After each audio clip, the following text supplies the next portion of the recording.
जय श्रीराम पिला माने आसीगला 2025 सुरभिर क्रिएटिव राइटिंग रो टॉपिक टी हैला समृद्ध ओडिशा गठन रे मोर भूमिका। ताहले मो निजर भूमिका समृद्ध ओडिशा गठन करबारे कोन रहिबो याकु नेई मु क्रिएटिव राइटिंग लिखिछि।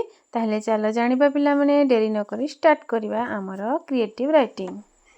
समृद्ध ओडिशा गठन रे मोर भूमिका। ओडिशा आमर माटी, आमर जन्मभूमि ओ आमर गौरव। प्रत्येक ओडियार कर्तव्य होछि एहाको समृद्ध सुंदर ओ उन्नत करिबा। सरकार समाज ओ विभिन्न संस्था एहा पई प्रयास करुछंती, किंतु सत्य समृद्धि आसीबा पई प्रत्येक नागरिकंक सचेतन भूमिका आवश्यक। सेहिपरि समृद्ध ओडिशा गठन रे मोर भूमिका किछि मुख्य क्षेत्र रे प्रकाशित हुए। ओडिशा आमर माटी, आमर घर ओ आमर परिचय। जेपरिकी आमे निज घर को सुंदर और समृद्ध करने को चाहूँ, सेपरिकी आमर राज्य को मध्य समृद्ध करने आमर दायित्व। सरकार, शिक्षक, नेता माने प्रयास करुछंती, किंतु सत्य समृद्धि आसीबा पई प्रत्येक नागरिकंक सहभाग दरकार। तेणु समृद्ध ओडिशा गठन रे मोर भूमिका अत्यंत गुरुत्वपूर्ण। नंबर 1 पॉइंट शिक्षा रे मोर भूमिका। शिक्षा होछि उन्नतिर मूल भित्ति। भल शिक्षित नागरिक माने गोटिए राज्य को समृद्ध करि पारंती। मु प्रथमे निजर शिक्षा रे केंद्रीभूत हेबी एवं सेथिरु पाइथिबा ज्ञान को समाज रे व्यवहार करिबी। शिक्षार सहित सचेतनता, साधु चरित्र और सामाजिक दायित्व विकास करिबाकू मोर प्रथम प्रयास हेबो। शिक्षा बिना कौनसी राज्यर उन्नति संभव नुहे। मु भल भावरे पढ़िबी, ज्ञान संग्रह करिबी और निजको दक्ष करिबी। मोर पाइथिबा ज्ञान को समाजर सेवारे व्यवहार करिबी। एही परी करी मु निजे शिक्षित हेबी और अन्य माननकु मध्य शिक्षारे प्रेरित करिबी। नंबर 2 पॉइंट परिवेश सुरक्षा रे भूमिका। ओडिशा प्राकृतिक संपद रे समृद्ध, किंतु प्रदूषण और वन्यजंतु वनस्पतिर ह्रास आमर परिवेश को विपद रे पकाइछि। मो गछ लगाइबी, प्लास्टिक व्यवहार कमेइबी, पानी और जलवायु संचय करिबी। सचेतन नागरिक भावे परिवेश सुरक्षा रे मोर सक्रिय अंशग्रहण हेबो। आमर ओडिशा प्राकृतिक संपद रे समृद्ध, किंतु प्रदूषण, वन काट और अनावश्यक प्लास्टिक व्यवहार एहाकू हानि करुछि। मु गछ लगाइबी, प्लास्टिक व्यवहार कमेइबी, पानी और विद्युत संचय करिबी। एभली प्रयास रे परिवेश सुरक्षित हेबो।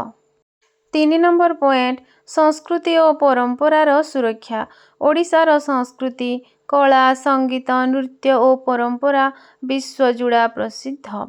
मु ओडिया भाषा को सम्मान करिबी, निजर संस्कृति को गौरवर सहित प्रचार करिबी। स्थानीय कलाकार, शिल्पी और हस्तशिल्पी को सहायता करिबा मध्यरे मोर भूमिका रहिबो।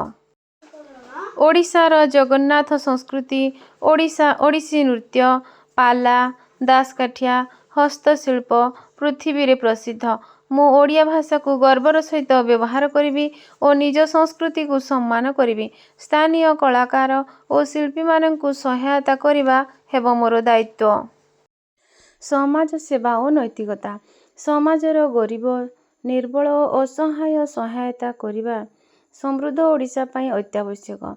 मु स्वच्छता अभियान, स्वास्थ्य सचेतनता कार्यक्रम और सामाजिक कार्य अंशग्रहण करिबी। नैतिक मूल्यर प्रति सदा सचेतनता रहिबे। युवक मानक भूमिका। मु युवपीढ़ीर अंश। युव माने जदि दृढ़, सत्यनिष्ठ और परिश्रमी हेबे, ओडिशा निश्चित उन्नति करिबो। मु विज्ञान, प्रजुक्ति और नुआ भावना रे आगकू जीवी। मु युवपीढ़ीर अंश। युवक माने जदि सठिक पथरे अछंती, तेबे राज्यर समृद्धि निश्चित। मु निजेकु कार्यदक्ष, परिश्रमी और नवीनता परायण करिबी। विज्ञान, प्रजुक्ति और नुआ भावना रे निजकु जहा ओडिशा को आगकू आनिबो। दुर्नीति विरोधी मनोभाव। दुर्नीति उन्नतिर सबुठारु बड़ बाधा। मु सत्य, न्याय और सत् चरित्र को अनुसरण करिबी। सचेतन नागरिक भावे अन्यायर विरोध रे स्वर उच्चारण करिबी। ଶେଷ କଥା, ସମୃଦ୍ଧ ଓଡ଼ିଶା ଗଠନରେ ମୋର ଭୂମିକା କେବଳ ଏକାକୀ ପ୍ରୟାସ ନୁହେଁ, ବରଂ ସମସ୍ତଙ୍କ ସାମୂହିକ ପ୍ରୟାସ ସହିତ ଯୋଡ଼ାଇଛି। ଯଦି ପ୍ରତ୍ୟେକ ଓଡ଼ିଆ ନିଜର କର୍ତ୍ତବ୍ୟକୁ ସତ୍ୟନିଷ୍ଠାର ସହିତ ପାଳନ କରିବେ, ତେବେ ନିଶ୍ଚିତ ଭାବେ ଓଡ଼ିଶା ଭାରତର ସବୁଠାରୁ ସମୃଦ୍ଧ ଓ ସମ୍ମାନନୀୟ ରାଜ୍ୟ ଭାବରେ ପରିଚିତ ହେବ। ସମୃଦ୍ଧ ଓଡ଼ିଶା ଗଠନରେ ମୋର ଭୂମିକା ଶିକ୍ଷା, ପରିବେଶ, ସଂସ୍କୃତି, ସମାଜସେବା ଓ ନୈତିକତାର ପ୍ରକାଶିତ ହୁଏ। ଯଦି ପ୍ରତ୍ୟେକ ଓଡ଼ିଆ ନିଜ ଭୂମିକା ସଚେତନ ଭାବେ ପାଳନ କରିବେ, ତେବେ ଆମର ଓଡ଼ିଶା ଭାରତର ସବୁଠାରୁ ସମୃଦ୍ଧ ରାଜ୍ୟ ଭାବେ ପରିଚିତ ହେବ। ତାହେଲେ ପିଲାମାନେ, ଆଶା କରୁଛି ଭିଡ଼ିଓଟି ନିଶ୍ଚୟ ଭଲ ଲାଗିଥିବ। ଭଲ ଲାଗିଥିଲେ ଲାଇକ୍ କରିବ, ସେୟାର କରିବ, କମେଣ୍ଟ କରିବ। ଆଉ ଚ୍ୟାନେଲରେ ନୂଆ ଥିଲେ ସବସ୍କ୍ରାଇବ୍ କରିବାକୁ ଜମା ଭୁଲିବନି। Thank you for watching. ଜୟ ଶ୍ରୀରାମ।